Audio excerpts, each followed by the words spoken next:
Hey everybody, Minpin here, and I'm introducing a new series called Innovative Hybrids. And this series is going to feature different hybrid attacks that throughout the wars at Kara Rising and Kara Heroes we find kind of interesting, I guess, sort of off the beaten path, or maybe just new stuff that's being introduced that hasn't quite gone, widespread across clan wars yet.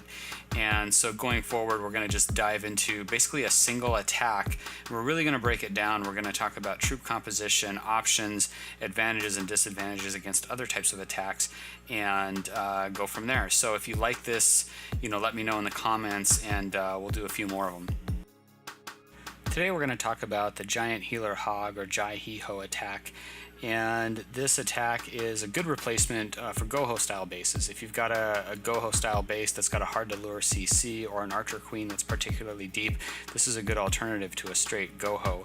It's gaining in momentum and popularity at this point for two reasons. One, level 7 giants are just complete badasses, and two, the healer buff means they don't get hit by air mines and traps, which keeps them alive a lot longer, which in turn keeps the giants alive a lot longer. Let's talk about some of the advantages to this attack. 6 giants are going to have a lot more DPS than 1 golem. You guys have all seen your golems standing on a wall or standing at a defense and just beating it and it never dies. 6 giants, especially under rage, will do a ton of damage and really absorb a lot of damage, especially if you're using max giants. Another advantage is not having to lure the clan castle, and actually if you find a clan castle that needs to be lured, then this probably isn't a great attack, but when you're pushing in giants with heroes and some kill squad behind, you're not going to have to lure, because that CC is going to come out and it's going to really sort of attack your giants while your giants are under heal, and so they'll last a long time while the rest of the kill squad picks them off slowly. So no lure needed.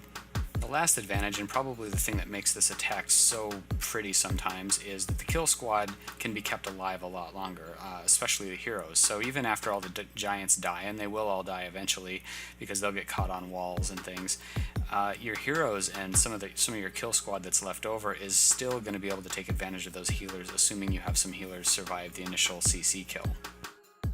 So obviously every attack has some advantages and some disadvantages, so let's talk about disadvantages for a second.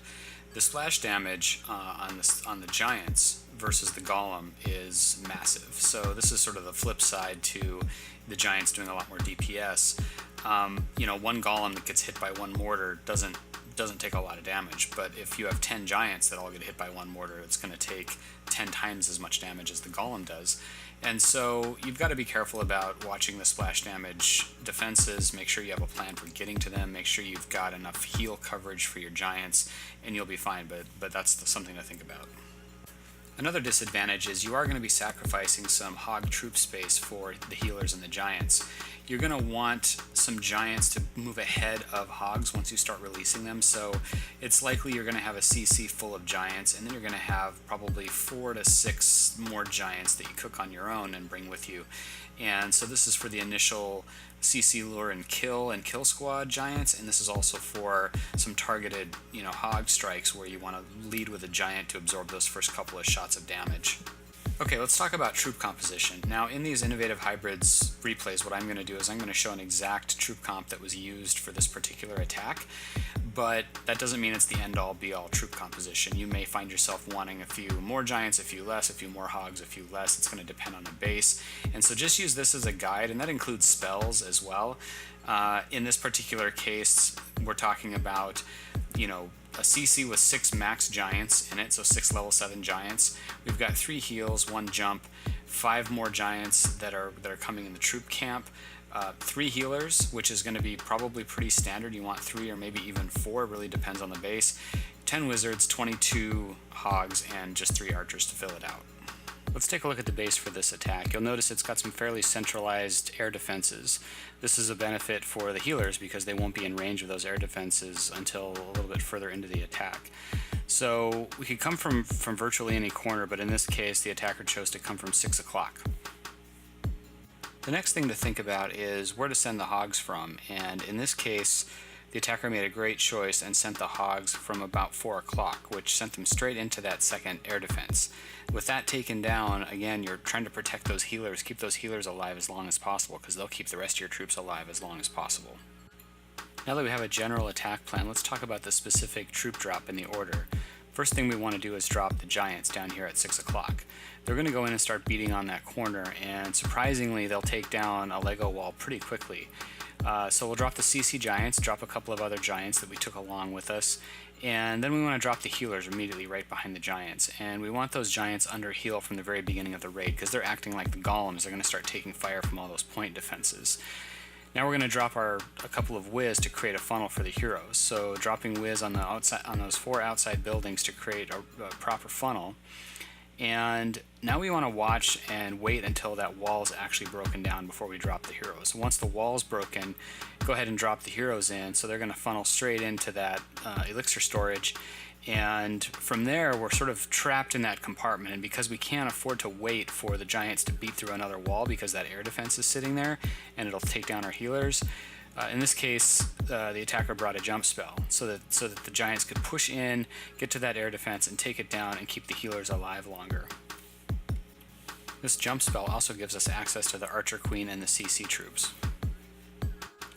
Another nice little touch on this attack that you're going to see is he's going to send 2 or 3 hogs down at about 7 o'clock once the troops are sort of moving into the middle.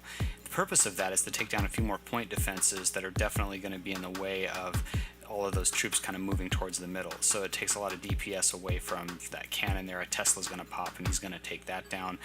Just a great little touch to the attack.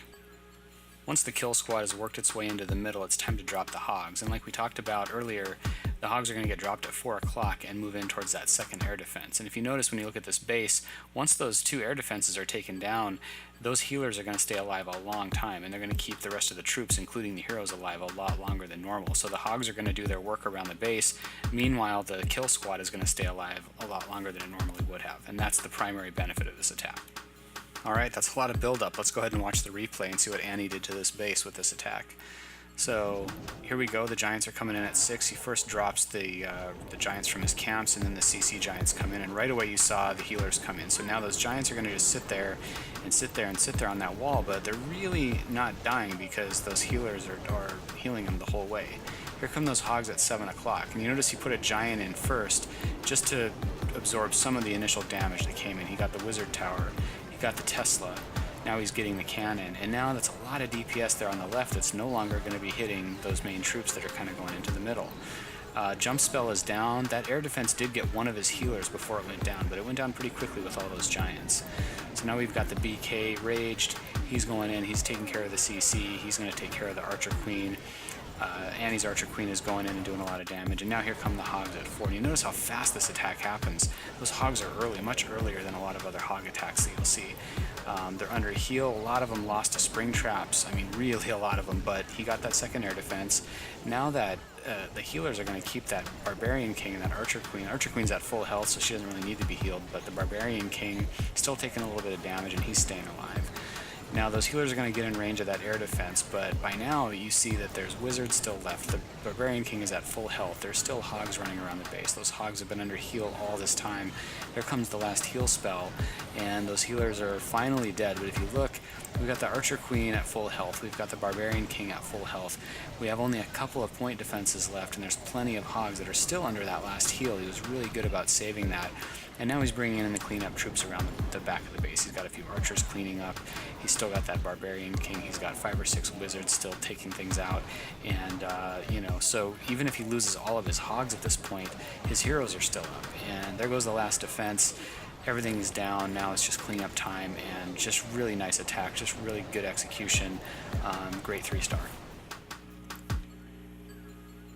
Alright guys, well that's a wrap on the first of what I hope are many innovative hybrid attack replays and breakdowns.